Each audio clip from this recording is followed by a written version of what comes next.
لقد كان لكم في رسول الله أسوة حسنة لمن كان يرجو الله واليوم الآخر وذكر الله كثيرا.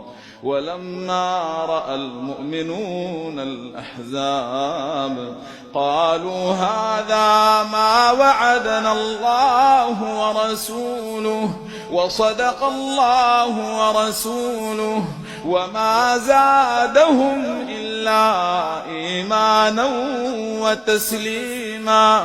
من المؤمنين رجال صدقوا ما عاهدوا الله عليه فمنهم من قضى نحبه ومنهم من ينتظر وما بدلوا تبديلا.